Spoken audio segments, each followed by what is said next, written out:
여러분께서는 허비라는 말을 어떻게 생각하십니까? 이 허비라는 말이 그다지 좋게 들리지는 않을 것 같습니다. 하지만 교회는 이익을 따지지 않고 때로는 허비, 주님의 뜻을 따라 허비를 할 줄 알아야 합니다. 오늘 말씀이 그와 같은 허비에 대해서, 거룩한 허비에 대해서 말씀을 주고 있습니다. 오늘 말씀은 유대인들의 주요한 절기들, 3대 절기들 중에 하나인 유월절과 무교절을 이틀 앞둔 시점에서 일어난 일을 우리에게 보여주고 있습니다. 주님의 십자가 죽으심을 목전에 둔 상황에서 일어난 일이라는 것입니다. 주님의 죽으심을 둘러싸고 사람들이 보이고 있는 반응들에 대해서 묘사하는 말씀인데, 우리가 이제 말씀 살펴보면서 주시는 메시지를 귀 기울이도록 하겠습니다. 먼저 예수님에 대한 사람들의 세 가지 모습을 차례로 볼 텐데, 대제사장들과 서기관들, 유대인 지도자들의 모습부터 보겠습니다. 우리 함께 1절과 2절 말씀 한 목소리로 보겠습니다. 시작. 이틀이 지나면 유월절과 무교절이라 대제사장들과 서기관들이 예수를 흉계로 잡아 죽일 방도를 구하며 이르되 밀란이 날까 하노니 명절에는 하지 말자 하더라. 자, 함께 읽은 말씀에서 보듯이 오늘 말씀의 배경은 유월절과 무교절을 이틀 남겨둔 시점입니다.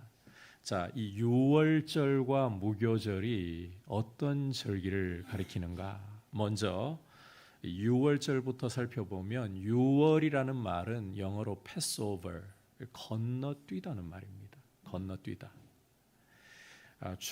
출애굽 당시에 과거 애굽에서 이스라엘이 나올 당시에 죽음의 사자가 애굽에 처음 난 것은 짐승이고 사람이고 막론하고 다 쳐서 죽였습니다.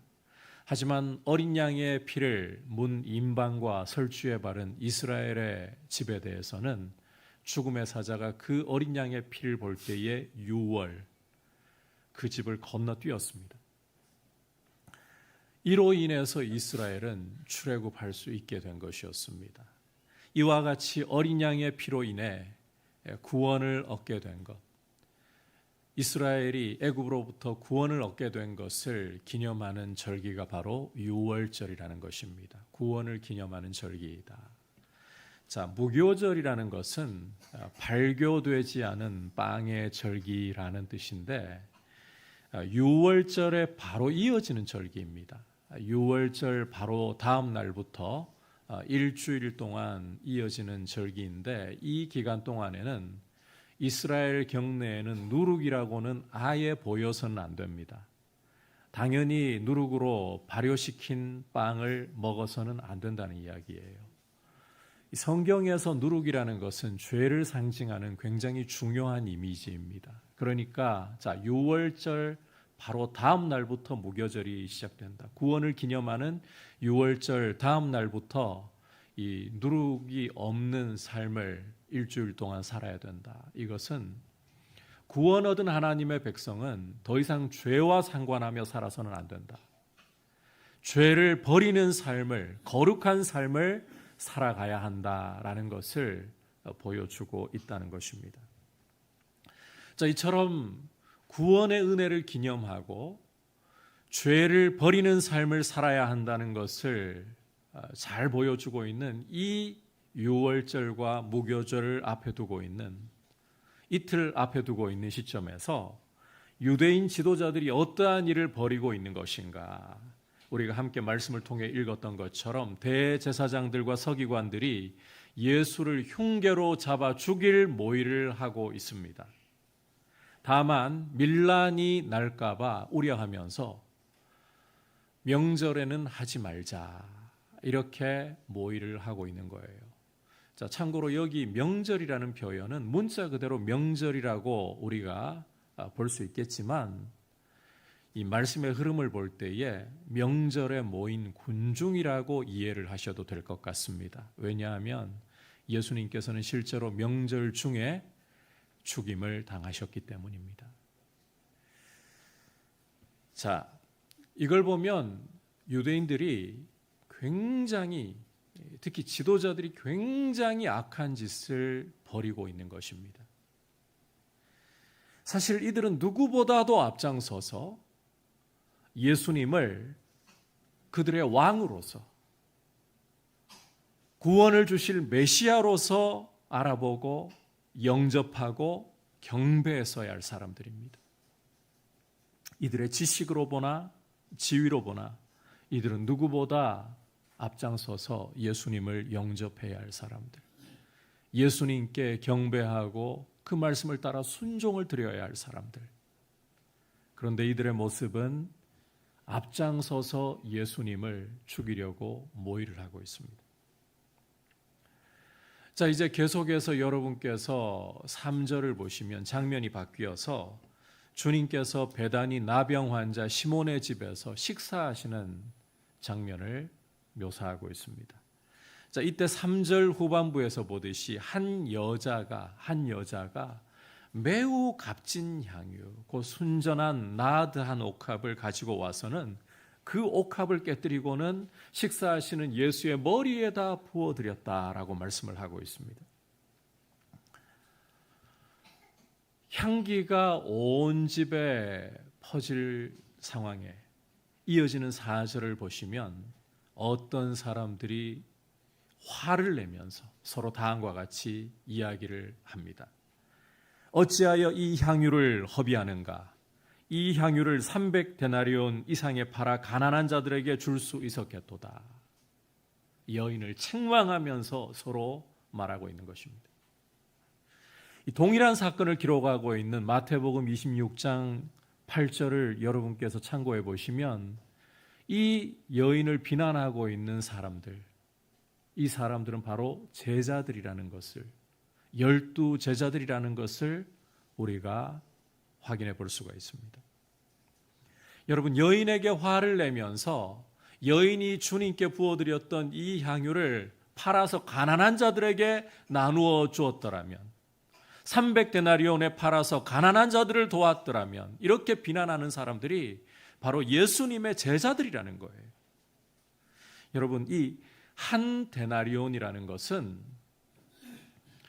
노동자가 하루 일해서 벌 수 있는 품삯을 가리킵니다. 이 당시에 노동자가 일해서 하루에 벌 수 있는 품삯. 자, 그러면 300데나리온 그러면 어느 정도의 금액입니까? 노동자가 300일을 하루도 쉬지 않고 한 푼도 쓰지 않고 모아야 할 정도로 큰 금액이에요. 그리고 이 나드라는 향료는요, 인도에서 수입하는 향료인데 이 당시에 굉장히 고가의 향료, 300데나리온. 뭐 일당을 10만 원이라고, 요즘 10만 원 가지고도 일당 어림도 없잖아요. 아무리 싸게 쳐서 15만 원 한다 할지라도 여러분 300데나리온 하면 한 4,500만 원까지도 나오겠죠. 명품을 주님 머리에다가 그냥 쏟아 부어버린 겁니다. 한 방에 아낌없이. 자, 다시 돌아와서 이제 여인을 비난하는 제자들의 말을 들으시고 우리 주님께서 어떻게 말씀을 하시는가, 우리 6절부터 9절까지 한 목소리로 함께 읽어보도록 하겠습니다. 시작. 예수께서 이르시되 가만두라, 너희가 어찌하여 그를 괴롭게 하느냐? 그가 내게 좋은 일을 하였느니라.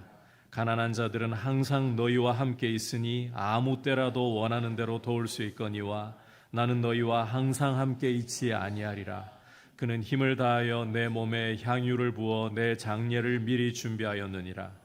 내가 진실로 너희에게 이르노니 온 천하에 어디서든지 복음이 전파되는 곳에는 이 여자가 행한 일도 말하여 그를 기억하리라 하시니라. 자, 주님께서는 이 여인이 좋은 일을 했다, 즉 힘을 다해 주님의 몸에 향유를 부어서 당신의 장례를 미리 준비했다, 당신의 죽으심을 미리 준비했다라고 이 여인을 변호하시면서 칭찬하고 계십니다. 뿐만 아니라 온 천하 어디서든지 간에 복음이 전파되는 곳에서는 이 여인이 한 일도 함께 이야기를 하라. 주님께서 그야말로 이 여인의 행동을 극찬하고 계시는 것입니다. 제자들은 여인의 행동을 꾸짖고 있는데 주님은 이 여인이 당신의 머리에 향유를 허비한 이 사건을 가리켜서 좋은 일을 했다. 변호해 주실 뿐만 아니라 이보다 더한 칭찬이 있을까? 극찬을 하고 계시는 거예요. 물론 이 여인이 실제 예수님의 죽으심을 미리 알고 했다기보다 주님께서 이 여인의 행동을 그렇게 인정해 주셨다. 이런 해석도 굉장히 많습니다. 자, 그런데 누구도 이 여인의 마음을 판단할 수 있는 방법 없어요. 그리고 복음서 어디를 보더라도 이 여인이 주님의 죽으심을 모르고 그렇게 했다라고 해석할 근거도 없습니다. 따라서 어떤 사람들은 이 여인이 주님의 가르침을 유일하게 이해하고 있는 제자였다. 주님의 가르침을 제대로 깨닫고 제대로 알아들은 유일한 제자였다. 이렇게 해석하는 경우가 있습니다. 저도 개인적으로는 이 해석을 오히려 선호하는 편입니다. 여러분 보십시오. 제자들 중에 누구도 예수님께서 밤새도록 기도하시면서 선택하셨던 12제자들 중 누구도 주님의 말씀을 깨달은 이가 없습니다. 주님이 이미 제자들을 따로 불러다가 몇 차례나 예루살렘에 올라가면 내가 대제사장들과 서기관들의 손에 넘겨져서 죽임을 당하고 사흘 만에 부활해야 하리라. 몇 차례나 따로 제자들을 불러다가 가르치셨어요.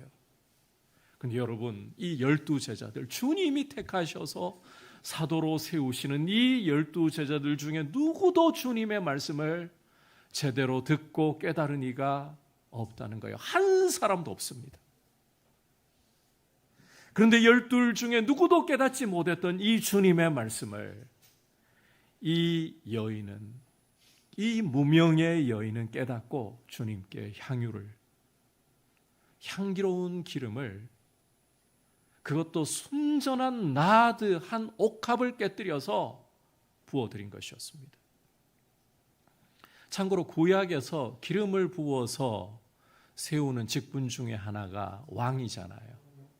그렇다면 이 여인이 예수님 머리 위에다가 기름을 부었다. 이 말은 이 여인이 예수님을 왕으로서 고백했다는 거예요. 왕으로서 고백했다. 수많은 사람들이 기대하고 있는 것처럼, 심지어 12제자들조차 기대하고 있는 것처럼 예루살렘에 입성하시면 로마를 몰아낼 정치적인 메시아, 더 이상 사람들에게 굶주림이 머물지 않도록 빵을 배불리 먹여줄 경제적인 메시아, 이런 메시아가 아니라 오히려 십자가에 죽임당하심으로써 그 피로서 당신의 백성을 죄에서 구원하실 메시아, 왕, 바로 그러한 분으로 주님을 고백했다는 거예요. 이러한 의미에서 이 여인은 주님의 장례를 준비했다. 따라서 주님께서는 이 여인의 행동을 극찬하시면서 이 여인이 제대로 주님의 죽으심을 이해하고 있기 때문에 복음이 전파되는 곳마다 이 여인의 행동을 전하라, 그렇게 말씀하셨다는 것입니다. 여러분, 12제자 중에 누구도 깨닫지 못했던 주님의 말씀은 이 여인을 통해 깨달아졌어요. 이름도 밝히지 않은 무명의 한 여인을 통해서. 굉장히 놀라운 모습인 겁니다. 자, 이제 오늘 말씀에서 마지막 장면입니다. 여러분께서 10절과 11절로 건너가서 보시면 12제자 중에 하나인 가룟 유다가 예수를 넘겨주려고, 쉽게 말해서 예수를 돈 받고 팔려고 대제사장들을 찾아가는 장면을 묘사하고 있습니다. 그러자 대제사장들이 기뻐하면서 돈을 주기로 약속을 하고 이제 유다는 어떻게 하면 예수를 그들에게 넘겨줄 수 있을까? 기회를 엿보는 모습을 묘사를 하고 있습니다. 여러분, 앞서 12 제자들은 주님이 예루살렘에 올라가시면 죽임당하실 것이다, 이 말씀을 누구도 깨닫지 못했다고 했었죠. 설상가상으로 가룟 유다는 아예 주님을 팔아넘기고 있습니다. 배반하고 있는 것입니다. 자, 이제 여기에서 우리가 질문을 한 가지 좀 던져보려고 합니다. 이 세 장면을 보면서요, 그 중에서 대제사장들과 서기관, 제자들, 이들 누구도 주님을 제대로 알아보지도 못하고 주님의 말씀을 제대로 깨닫지도 못하고 있어요. 그런데 그저 한 여인으로 묘사되고 있죠. 이름도 밝히지 않는 한 여인으로 묘사되고 있는 이 여인은 어떻게 해서 주님의 말씀을 깨닫고 주님의 장례를 미리 준비할 수가 있었던 것인가? 사실 여러분, 지식과 지위로 따져본다면 대제사장들과 서기관들 먼저 나와서 주님을 영접하고 주님께 경배하고 주님 말씀 앞에 순종을 드려야 마땅한 사람들입니다. 그럼에도 불구하고 그들은 예수님을 흉계로 잡아 죽일 모임만을 하고 있을 뿐이었습니다. 그리고 여러분, 거리나 관계적인 면에서 본다면 예수님의 12 제자들보다 주님께 가까이 있고 주님 말씀을 더 잘 들은 사람 없었습니다. 왜냐하면 그들은 무리와는 달리 주님께서 따로 떼어가지고 말씀을 직접 가르치실 정도로 그렇게 가까이 두신 사람들이었기 때문이었습니다. 하지만 그들 중 누구도 주님 말씀을 깨닫고 주님 장례를 준비하고자 하는 사람 하나도 없었어요. 아니, 오히려 주님의 장례를 위해서 주님 머리에다가 향유옥합을 깨어 부어드린 여인을 비난하기에 바빴습니다. 왜 그것을 팔아서 300데나리온에 팔아서 가난한 자들을 돕지 않느냐고. 여인의 행동은 허비이고 자신들의 행동은 가난한 자들을 생각하는 긍휼이 많은 사람들이고,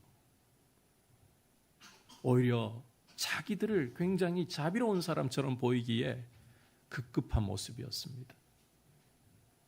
설상가상으로 12 중 하나인 가룟 유다는 자신의 이익을 위해서 예수님을 팔아넘겨버리는 이 배반하는 짓을 저지르고 있습니다. 그런데 여러분, 지위나 지식으로 보아도 유대인 지도자들에게 결코 미칠 수 없습니다. 거리나 관계 면에서 보아도 이 당시의 여인이 남자들보다 어떻게 예수님 가까이 할 수 있단 말입니까? 결코 더 가까울 수 없습니다. 게다가 마가가 이름조차 의도적으로 밝히지 않습니다. 여러분께서 요한복음 12장 보시고 이 여인이 마리아라고 쉽게 생각하실 건데, 마태와 마가 경우는 아예 이 여인의 이름을 의도적으로 안 밝힙니다. 의도적으로 무명의 여인으로 남겨놓고 있습니다. 이름도 밝히지 않은 그런 한 여인. 그런데 이 여인은 어떻게 해서 주님의 말씀을 깨닫고 주님의 장례를 미리 준비하는 이런 놀라운 일을 할 수 있었던 것인가? 어떻게 해서? 여러분, 우리는 그 비결을 오늘 4절 끝부분에서 제자들이 이 여인을 비난하는 말 속에서 찾아볼 수가 있습니다. 제자들은 여인의 행동을 가리켜서 허비라는 표현을 썼습니다. 어찌하여 허비하는가? 여러분, 이 표현은 여인의 행동과 깨달음에 대해서 굉장히 중요한 실마리를 우리에게 제공을 해주고 있어요. 통상적으로 허비가 가능한 비결이 뭐라고 생각을 하십니까? 여러분들 같으시면 어떤 경우에 내가 가지고 있는 좋은 것, 가장 좋은 것, 가장 아끼는 것을 허비할 수 있겠습니까? 별로 관심도 없고 별로 좋아하지도 않는 일에다가 내가 허비할 수 있겠습니까? 내 돈 허비할 수 있겠어요? 절대 그러지 않습니다. 그러면 내 돈이나 내 시간을 아끼지 않고 허비할 수 있는 곳이 어떠한 곳입니까? 어떤 대상입니까? 내가 정말 좋아하고 내가 정말 사랑하는 일이나 대상이 있다. 그러면 여러분, 우리는 허비가 가능해져요. 이를테면 사랑하는 자녀에게, 여러분, 왜 돈을 벌어가지고 아끼지 않고 자녀에게 투자합니까? 때로는 남들이 볼 때에 허비라고 보이는 행동을 왜 서슴지 않고 합니까? 사랑하기 때문인 거예요. 사랑하기 때문에. 그렇다면 이제 이 허비라는 표현을 통해서 이 여인의 행동이 나올 수밖에 없는 동기, 주님에 대한 동기, 뭐라는 겁니까? 이 여인이 주님을 사랑했다는 것입니다. 그리고 여러분, 주님을 사랑하기 때문에 이 여인은 주님의 말씀을 흘려듣는 것이 아니라 귀를 쫑긋 세우고 마음을 들여서 주님의 말씀을 생각하고 주님의 말씀을 묵상하고 주님의 말씀을 깨달을 수가 있게 된 것이었습니다. 사랑이 바로 주님의 말씀을 귀 기울여 듣게 만들고 묵상하게 만들고 깨닫게 만드는 주요한 동기였다, 이유였다. 그것이 주님께 나아드라는 그 당시에 정말 값진 향유. 오늘날로 가져오면요, 여러분, 명품 향유, 뭐 샤넬이든 에르메스든 한번 대보십시오. 4,500만 원짜리 향수, 뭘로 함부로 이야기할 수 있겠어요? 그걸 주님 머리에다 허비할 수 있었던 거예요. 거룩한 허비를 할 수 있었던 거예요.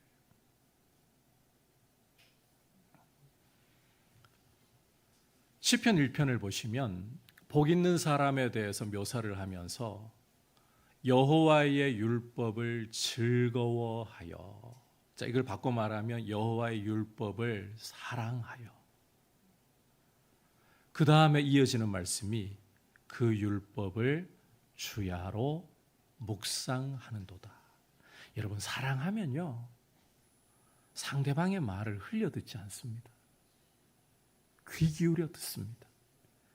그리고 그 말 뜻이 무엇일까 곰곰이 되새기고 자기도 모르게 입으로 읊조리게 되는 거예요. 주님 말씀을 사랑하면 주님의 말씀을 자꾸 생각하게 되고 자꾸 입으로 읊조리게 되고 그 결과 성령께서 말씀을 열어 깨닫게 하시는 역사를 주시는 것입니다. 사랑이 주님의 말씀을 깨닫게 되는 그 어떤 것과도 비교할 수 없는 놀라운 비결이라는 거예요. 오늘 말씀의 여인도 마찬가지입니다. 주님을 사랑하니까 따로 설명은 없지만 제자들 틈바구니에 끼어서 듣지도 못했을 것 같아요. 제자들보다 멀찍이 떨어진 곳에서 주님의 말씀을 들었는데 그 말씀의 의미가 무엇일까 곰곰이 생각하게 되고 자기도 모르게 읊조리게 되고 예루살렘에서 사람들을 대신해서 죽으심으로 그 죽으심으로 하나님의 백성을 죄에서 건지실 왕이 바로 예수님이시구나. 그리고 거룩한 허비가 나오는 것입니다. 여러분, 이 여인의 모습은 우리가 주님의 말씀을 어떻게 대해야 할지에 대해서 많은 생각을 하게 합니다. 우리는 주님의 말씀 들을 때 어떤 태도로 듣고 있습니까? 주님의 말씀을 들어도 깨달아도 그만, 못 깨달아도 그만? 그렇지 않으면 주님 말씀 앞에서 귀를 기울여서 들으려고 하고 그 말씀이 어떠한 의미일까를 마음으로 곱씹으면서 입으로 읊조리면서 그 말씀을 알기를 사모하고 있습니까? 여러분,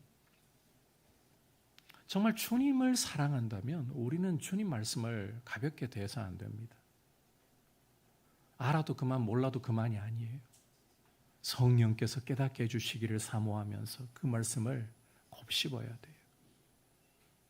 자꾸 생각해야 된다는 거예요. 우리의 입으로 읊조려야 한다는 거예요. 그렇게 사모하고 여러분들이 구해도 깨닫지 못합니까? 성령께서 아직 다 알려주지 않으셨습니까? 그럴 때는 주님이 교회를 세우시고 목회자들을 세우셨잖아요. 성경의 가르침을 물어볼 수 있도록. 그렇게 가르침 받으려고 하셔야 되는 거예요.